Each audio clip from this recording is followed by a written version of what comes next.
you look at the coins above, it's obviously a top 20 coin. And it's been that for a while now and just accelerating upwards. And I think like you look at the things above, it's like, okay, well, this should be top 10. And the interesting thing when you look at the market cap, is it the market cap or the FDVs? Let me just double check. Yeah, when you look at the market caps of, say here, we're at Hyperliquid at 14, you're at 12 bill market cap.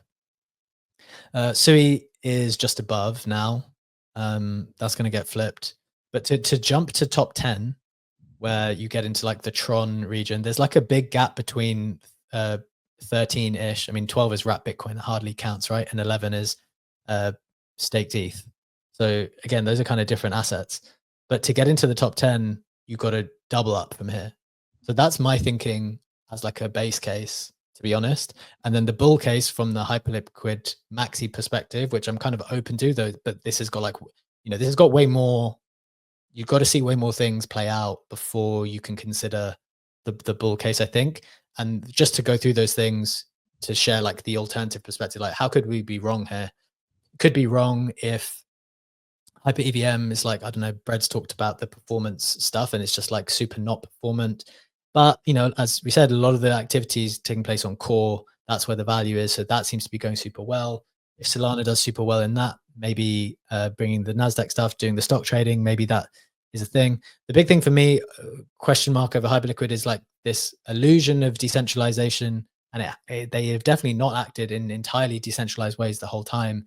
And I simply don't think that centralized entities will just watch that happen while they have to comply with everything and then let someone else take all their open interest and all of their activities. Like, I think that there will be some further conflict. So those are some of the things that I'm keeping my eye out for as a reason for this, like, to completely fall apart and not work. And then, as Brett said, there's like not a lot of validators. Maybe are you gonna have to, like, is everything gonna work as it's supposed to? So like those are some of the reasons why this thing doesn't play out. But assuming those things are okay, which is a risk case, base case for me is 2x into the top 10. And then the bull case, well, then people start to look at BNB, I think, or people are looking at BNB and Solana, right? That's what people are looking at. That's got a long way to go there, I think. Yeah, regulation is one thing to be like as a bear catalyst, like that would be great. Another one is like if they change the extra distribution of the token. Right now, everyone's so bowled up on it because 97% of fees are going to buying back the token, right?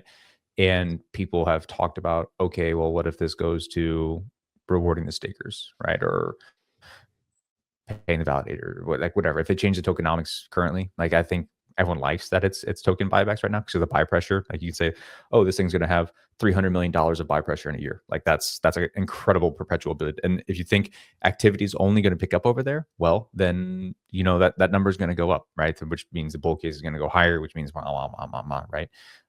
You mentioned BNB there. I know I given you guys before the show, like that was one of the reasons that gave me confidence of putting in a little bit more, where I was like, oh, I had been slowly chipping into the thing, like, okay, I eventually it'll pull back. It'll give me something so that I can actually buy in. So then I went back and looked at the BNB chart back in whenever it ran, 2021, 2017. It's like, yeah, it didn't really give you basically any pullback over the course of like 3 months. It's just basically up and to the right. So it's like if you were in that position there, you never got it. And so I was like, okay, you know what? If like all of the things that I'm thinking are true, why and I do think there's a long-term case here. It's like I'm comfortable pushing in because I do think it's undersold right now. What's the difference between like getting a buy at 35 and a buy at 34 when my bull case in my head is 70 plus or whatever the number is, right? So it's like, why am I picking up pennies ahead of a steamroller kind of situation? Yeah. Famous last words. English isn't happy. Cancel modern market. You guys are dumping the markets, Brad. All of this bullishness from you, but apparently we're sending the markets lower. Many such cases. The interesting thing is Hypern.fun, the website you mentioned, Brad, it shows we are like an 8.3x away from flipping BNB. If you look at the volume Hype did over the last 24 hours. It's actually not impressive. No. It actually fits the story. It did 11 billion in volume, and Binance, and I know Binance and BNB are separate things, but kind of BNB is a bit of a representation of Binance in terms of the token that you can buy. Binance did 82 billion in perps over the last 24 hours. 22 perps volume. I was volume. talking about volume on the token because like Yeah, hype if you is look- still like 500 mil versus like a bill on BNB, at least on CoinGecko. Yeah. But I feel like that the volume on perps kind of matches the token price. That's Like interesting. the ratio between them. Yeah. Hmm. That's an interesting one to Gotcha. watch, I think.